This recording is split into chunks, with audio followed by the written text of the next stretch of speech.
Yang juga jadi perhatian, Menteri Keuangan Sri Mulyani mengusulkan tambahan subsidi energi sebesar 74,9 triliun rupiah. Menkyu menyebut penambahan anggaran ini agar harga BBM dan listrik tidak naik.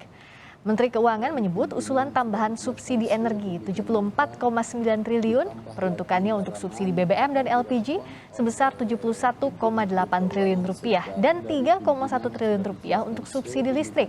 Sementara itu untuk kompensasi energi, Menkyu mengusulkan sebesar 324,5 triliun pada 2022. Pemerintah meminta DPR memberikan restu penambahan anggaran tersebut dalam rapat dengan Badan Anggaran DPR Kamis siang. Ketua Badan Anggaran DPR, Said Abdullah menyebut perubahan postur APBN dipengaruhi oleh naiknya harga minyak mentah dunia sehingga subsidi energi makin membengkak. Karena pilihannya hanya dua. Kalau ini nggak dinaikkan, ya harga BBM dan listrik naik. Kalau BBM listrik nggak naik, ya ini yang naik. Kan itu saja, nggak ada pilihan in between. Pilihannya hanya dua.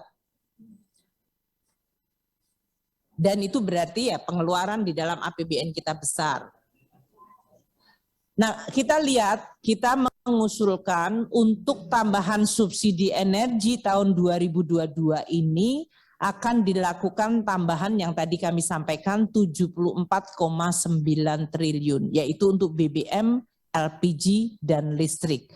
Untuk BBM LPG 71,8 triliun, untuk subsidi 3,1 triliun. Ini kita usulkan untuk dibayarkan keseluruhan. Sedangkan yang untuk kompensasi tadi yang sebesar 234,6 untuk kompensasi tahun 2022 kita usulkan tambahan kompensasinya 324. Konsekuensi dari kita mengadaptasi perubahan ICP yang makin besar, maka belanja subsidi dan kompensasi energi otomatis juga meningkat.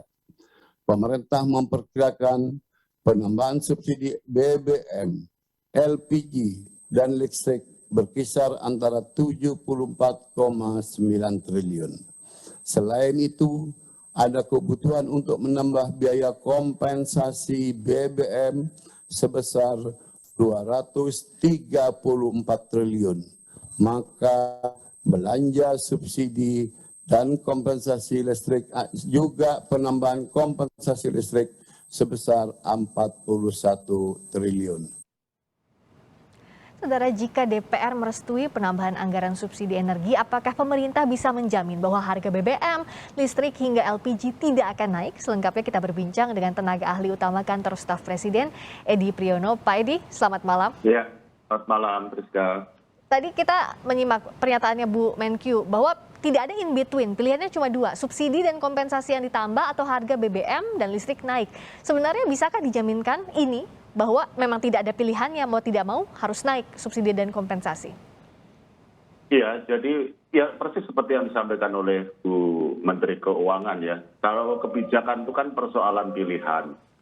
Jadi kalau ini kan persoalannya kan harga minyak dunia kan naik ya. Asumsi APBN kita harga minyak kita tuh $63 per barrel.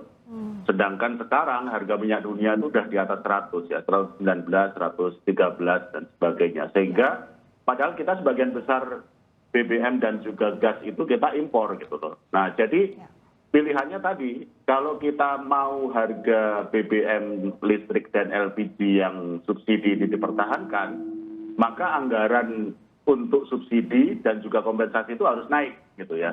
Nah, tetapi kalau kita nggak mau anggaran subsidi atau kompensasi yang naik, ya harga BBM-nya ya harus dinaikkan. Nah, saya kira pemerintah dan DPR mencari formula yang terbaik ya, dan mudah-mudahan ini disetujui karena kalau disetujui ya berarti paling tidak pada tahun 2022 maka harga BBM yang bersubsidi loh saya tekankan loh ya, harga gas yang bersubsidi dan juga listrik yang masuk dalam kategori subsidi itu tidak naik, tetapi yang non subsidi ya naik gitu ya. Oke, nah potensi tambahan anggaran yang bisa didapat kalau diketok oleh DPR disetujui itu berapa Pak? Ya tambahannya kan ini ya seperti yang sekarang kita lihat di layar ya. Kalau untuk subsidi itu kan 74,9. Nah kalau dengan kompensasi itu kan artinya kompensasi yang diberikan kepada katakanlah BUMN karena dia menjual listrik atau gas atau BBM dengan harga yang lebih murah gitu ya. Itu nilainya besar sekali ya, sampai 300-an triliun ya. Jadi beban keuangan negara ini sebenarnya besar, dan ini juga kita perlu sampaikan ya bahwa ada konsekuensinya loh. Karena ini artinya kita harus menghemat pengeluaran untuk pos yang lain gitu. Karena uang kita kan juga memang akan ada tambahannya karena adanya kenaikan harga komoditas ya. Tetapi kita harus menghitung apakah kenaikan penerimaan akibat harga komoditas itu cukup untuk mengkompensasi ini ya. Dugaan saya kita harus menghemat pengeluaran di pos lain. Oke, karena bengkaknya sampai 74,9 T kalau diketok palu oleh DPR, beban APBN juga akan bertambah. Nah tadi Pak Edi menyebut soal pos. Bagaimana pemerintah akhirnya memetakan nantinya pos-pos belanja dengan adanya peningkatan dari subsidi energi ini? Ya sebenarnya sudah menjadi arahan dari Bapak Presiden sejak lama sebenarnya, yaitu kita mendorong belanja yang berkualitas ya. Dan ini kan semakin terasa ketika kita dilanda COVID dan berarti berlaku sampai sekarang. Jadi setiap kementerian lembaga, instansi pemerintah itu diminta untuk mengevaluasi kembali rencana pengeluarannya. Kalau memang tidak betul-betul esensial, itu ya dicoret saja gitu. Atau kalau bisa dilakukan dengan cara yang lebih efisien, ya dilakukan dengan cara yang lebih efisien. Dan itu sudah atau sedang dilakukan di semua kementerian lembaga, meskipun kualitas belanja dan efisiensi harus terus dilakukan.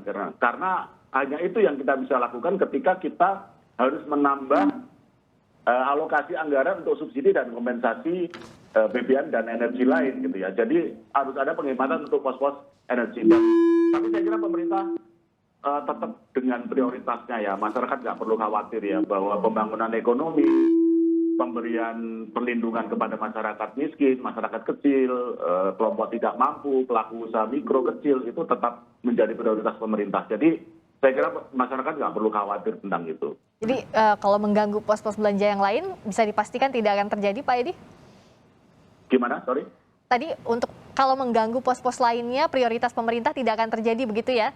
Ya, jadi prioritas untuk bantuan untuk masyarakat, ya kemudian perlindungan untuk masyarakat, itu kan menjadi prioritas tinggi dari Bapak Presiden ya. Itu saya kira bukan pos itu yang akan dikurangi. Oke, karena inilah yang juga muncul pro kontranya, kekhawatiran masyarakatnya di situ, dan itu bisa dijawab bahwa tidak akan terjadi, begitu tegasnya ya Pak Edi? Iya, saya kira pemerintah kan selalu mengupayakan yang terbaik ya. Memang pilihan-pilihannya nggak selalu mudah, karena di dalam ekonomi itu kan kita nggak bisa dapat semua gitu. Pasti ada sesuatu yang dikorbankan. Nah dalam hal ini untuk mempertahankan harga BBM, listrik, dan gas yang bersubsidi, kita harus menambah anggaran. Nah kalau penerimaannya tidak naik sebesar itu, berarti harus ada pos lain yang akan dilakukan efisiensi, dan pemerintah sedang bekerja untuk itu. Pertanyaan yang juga mulai muncul, pertanyaan awam tentunya, imbas tambahan subsidi energi ke kemampuan fiskal pemerintah, apa jaminannya Pak? Ya ini kan sebenarnya kita mendapatkan menghadapi situasi yang tidak selalu buruk sebenarnya, ada positifnya ya. Kenaikan harga komoditi itu kan kita bagus untuk ekspor kita. Dan kalau ekspor kita naik, itu penerimaan negara juga naik. Meskipun bukan berarti semua penerimaan ekspor itu diterima negara, tapi kan ada pajaknya, ada pungutan ekspornya, juga ada ekspor yang dilakukan oleh BUMN dan sebagainya. Nah tetapi tetap saja kita harus berhati-hati, dalam arti kita harus berhitung berapa besar tambahan penerimaan kita dan berapa tambahan pengeluarannya. Dan tadi sudah kami sampaikan, kalau tambahan penerimaan tidak lebih besar daripada tambahan anggaran atau pengeluaran, maka harus dilakukan penghematan. Dan pemerintah pasti akan berhitung dengan bijak mana pos-pos pengeluaran yang kita akan lakukan efisiensi atau refocusing, biasanya bahasa yang kita pakai. Ya, refocusing anggaran itu ya yang biasa disampaikan oleh pemerintah.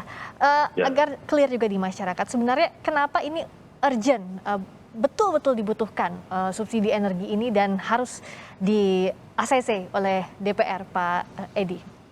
Ya kan kita tahu ya, sebenarnya sudah disampaikan Bapak Presiden ya berkali-kali ya, bahwa kita menghadapi situasi yang sulit, di mana ada situasi global yang membuat harga komoditi itu naik, harga minyak naik, harga pangan naik, dan kita memang masih untuk beberapa komoditi tergantung kepada impor ya. Nah, termasuk minyak, termasuk gas, termasuk kedelai, misalkan termasuk gas, ya itu juga ada yang bagian yang kita impor. Nah, oleh karena itu tidak bisa terhindarkan bahwa kita juga akan mengalami imbas kenaikan harga itu. Nah, ketika kita berhadapan dengan risiko itu, nah pilihannya kan tadi ya, kita naikkan ya atau kita nambah subsidi. Nah, pemerintah kemudian kan mengambil kebijakan untuk yang energi yang tidak bersubsidi itu harganya disesuaikan. Meskipun penyesuaian harga itu juga tidak full sesuai dengan harga keekonomian loh ya. Seperti Pertamax. Pertamax itu harga keekonomiannya kan 16 ribuan. Nah, kita kan untuk pemerintah kan menetapkan 12.500 ya. Jadi ada komponen kompensasi di situ yang harus diberikan, yang harus dibayar oleh pemerintah. Nah, jadi pada intinya sebenarnya pemerintah ingin supaya dampak kenaikan harga itu tidak terlalu besar, sehingga beban yang ditanggung oleh masyarakat itu tidak terlalu besar. Nah, ini saya kira penting bagi masyarakat untuk mengetahui bahwa pemerintah bukan tidak berbuat apa-apa gitu ya. Kita melakukan upaya-upaya supaya kalaupun ada kenaikan berbagai barang yang sekarang kita mulai rasakan, itu tidak sebesar yang terjadi andaikan tidak diberikan tambahan subsidi untuk energi ini. Jadi tambahan subsidi untuk energi, mudah-mudahan disetujui oleh DPR, ini adalah bagian dari upaya supaya beban masyarakat tidak terlalu besar. Oke, jadi ditegaskan ini upaya agar beban masyarakat tidak terlalu besar, dipastikan juga harga-harga tadi tidak akan naik kalau ini yang diambil, begitu ya Pak Edi ya? Ini yang ditunggu nanti realisasinya. Terima kasih tenaga ahli utama Kantor Staf Presiden Edi Priyono telah bergabung di Sapa Indonesia Malam. Selamat malam Pak, sehat selalu. Selamat malam.